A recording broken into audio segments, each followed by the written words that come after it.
Good morning friends, कैसे हैं आप। Best you can do series में आपका स्वागत है, अभिनंदन है। मित्रों, आज मैं आपसे बात करने जा रहा हूं communication a tool of success. हर व्यक्ति अपने जीवन में सक्सेस चाहता है, किंतु जब उसे सक्सेस प्राप्त नहीं होती है तब वह उन कारणों को ढूंढता है जिनके कारण वह अपनी मंजिल तक नहीं पहुंच पाया है। आप बेस्ट करना चाहते हैं और उसके लिए आवश्यक है आपका कम्युनिकेशन बहुत इफ़ेक्टिव हो, प्रभावी हो। मैंने आज के इस विषय को 7 भागों में बांटा है। उसमें पहला है आपका कम्युनिकेशन इफ़ेक्टिव होना चाहिए, प्रभावी होना चाहिए और वह लोगों के अंडरस्टैंडिंग को अपग्रेड होने के लिए आवश्यक है। आप देखेंगे कि आपने बहुत सारी बातें लोगों को समझानी चाहिए हैं। आप अपनी टीम के लोगों को अपने विचार देना चाहते हैं।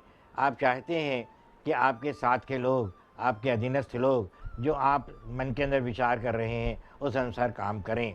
किंतु कभी आपने सोचा है कि आपने जो मन में विचार किया है, जो आपने गाइडलाइन बनाई है, जो आपने काम करने की आउटलाइन तैयार की है, उसको आप सभी लोगों के बीच में प्रभावी तरीके से पहुंचा पाए हैं अथवा नहीं। आपकी टीम में जो भी सहयोगी हैं, आप जिन्हें भी आमंत्रित करना चाहते हैं, बुलाना चाहते हैं, प्रोजेक्ट में हिस्सेदारी देना चाहते हैं, उन्हें आप प्रभावी तरीके से इसके लिए आमंत्रित कर रहे हैं अथवा नहीं। तो आपके मन के अंदर जो भी विचार हैं वो प्रभावी तरीके से लोगों के पास तक पहुंचने चाहिए। मित्रों, अगली आवश्यकता है कॉन्टेक्स्ट की। आपने जो भी विषय जिस पर भी आप काम करना चाहते हैं उसकी विषय वस्तु बिल्कुल स्पष्ट होनी चाहिए। आप किसी मीटिंग के अंदर लोगों को आमंत्रित करना चाहते हैं, तब आपको उस मीटिंग की विषय वस्तु बराबर स्पष्ट रूप से जो भी उसमें भाग लेना के लिए इच्छुक हैं उन तक पहुंचनी चाहिए। भारतवर्ष बहुत पुराना देश है और इसमें हम अतीत से कुंभ के मेले का आयोजन सुनते आ रहे हैं, देखते आ रहे हैं। एक पंचांग के अंदर उसकी तिथि निर्धारित हो जाती है और 12 वर्ष पश्चात में बिना किसी आमंत्रण के लोग वहाँ पर पहुँच जाते हैं, क्योंकि वह कम्युनिकेशन लोगों के दिल और दिमाग में बना हुआ है। इसी प्रकार से आप देखें कि आपको अपने घर में कोई आयोजन करना है, आपको अपने बच्चे का विवाह आयोजित करना है, तब आपने उसके विवाह के संबंध में प्रॉपर इन्विटेशंस समय पर दिए हैं अथवा नहीं दिए, उस पर ही आपके यहाँ किए जाने वाले आयोजन की सफलता निर्भर होती है। तब आपका कॉन्टेक्स्ट जिस संदर्भ में आप यह आयोजन करना चाहते हैं वह बहुत स्पष्ट होना चाहिए।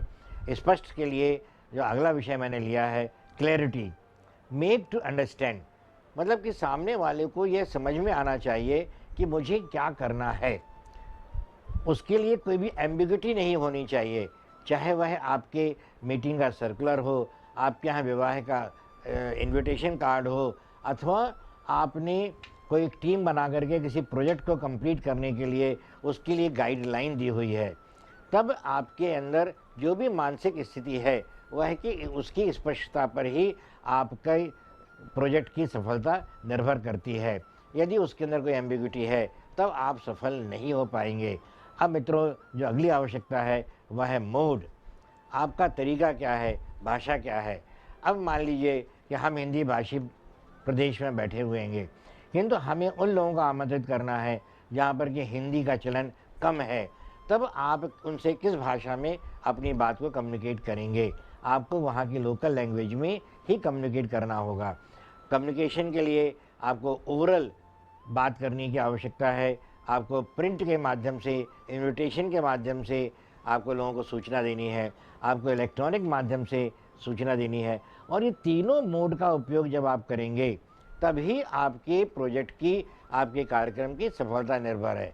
आपने सिर्फ ओरल फ़ोन कर दिया और बोल दिया कि भाई आपको आना है, किंतु आपने कहीं अगला उसके अंदर कोई रिमाइंडर प्रोसीजर नहीं अपनाया, तब आप देखेंगे कि वह लोगों की विस्मृति में चला जाएगा और आपके आने वालों की संख्या कम हो जाएगी। तो आपको तीनों मोड का उपयोग करना है और बहुत इफ़ेक्टिवली उपयोग करना है। अगली जो आवश्यकता है वह है बिहेवियर की, आपके व्यवहार की, आपके टोन की और आपकी बॉडी लैंग्वेज कैसी होनी चाहिए। आप किसी को आमंत्रित कर रहे हैं तब टोन में रिस्पेक्ट होना चाहिए, उसके अंदर कोई घमंड या उसके अंदर तिरस्कार की भावना नहीं होनी चाहिए। आपकी बॉडी लैंग्वेज के अंदर भी आमंत्रण होना चाहिए। यदि दोनों चीज़ आपकी हैं तब आप लोगों को आकर्षित कर पाएंगे और उस आकर्षण से लोग खींचे हुए आपके यहाँ पर आएंगे। तो आपका व्यवहार ही आपके प्रोग्राम को सक्सेस बनाता है। तो आप देखेंगे कि यह कम्युनिकेशन के लिए व्यवहार, आपका बिहेवियर कितना अधिक आवश्यक है। अब मित्रों, जो अगली आवश्यकता है वह है टाइमली, उचित समय पर और समय उचित हो।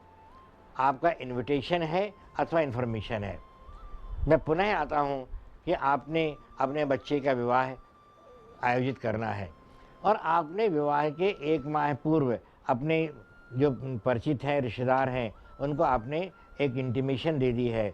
अब उसके पश्चात आपने उन्हें एक रिमाइंडर के लिए इनविटेशन लेटर भेज दिया है, फिर आपने फ़ोन से उनको आमंत्रित किया है, तब वे आपके यहाँ पर विवाह में ज़रूर आएंगे। किंतु वही इनविटेशन यदि 2 दिन पहले उन्हें प्राप्त होता है तब वो सिर्फ इन्फॉर्मेशन रह जाएगा। तो आप जिन्हें जितना आमंत्रित करना चाहते हैं उसके अनुरूप ही आपके इनविटेशन और इन्फॉर्मेशन के अंदर डिफरेंस रहेगा। तो मेरा तो निवेदन है कि आप उचित समय में, ताकि आपका समय बना रहे, आप उन्हें आमंत्रित करें। यही स्थिति चाहे आपके पारिवारिक आयोजन की हो या ऑफिशियल मीटिंग्स की हो, ऑफिशियल में आपका जो भी कार्य आपने तो आवश्यकता है वह है रिस्पॉन्स की, प्रतिक्रिया जो आपको क्या मिलती है, आपने जिन्हें इनवाइट किया है उन्होंने उसको कितना एक्सेप्ट किया है। कहीं ऐसा ना हो कि वन वे कम्युनिकेशन हो, आपने अपनी बात कह दी, उन्होंने बात सुन ली और उन्होंने उसकी कोई एक्सेप्टेबिलिटी शो नहीं की है। तो उस प्रतिक्रिया के ऊपर ही आपके पूरे प्रोजेक्ट का दारोमदार निर्भर करता है। तो आवश्यकता यह है कि आपके द्वारा किए गए शब्दों का कम्युनिकेशन उनके दिल तक पहुँचे, और जब दिल तक पहुँचेगा तो उनका दिमाग आपके साथ काम करने में जुटेगा। उनकी एक्सेप्टेंस ही आपके प्रोजेक्ट की सफलता की निशानी है। इसीलिए मैंने शुरू में कहा है कि communication a tool of success, और इस सक्सेस के लिए आपका कम्युनिकेशन इफ़ेक्टिव हो, आपका कॉन्टेक्स्ट क्लियर हो, आप क्लैरिटी के साथ बात करें, आपका मूड लोकल हो, आपका बिहेवियर बहुत फ्रेंडली हो, टाइमली आप बात को करें और आप रिस्पांस को बराबर समझें, परखें। इन सब चीज़ों को करते हैं तो आप सक्सेस प्राप्त करेंगे। मैं इन्हीं शब्दों के साथ में अपनी वाणी को विराम देता हूँ। बेस्ट यू कैन डू में फिर आपसे भेंट होगी। तब तक के लिए जय हिंद, जय भारत।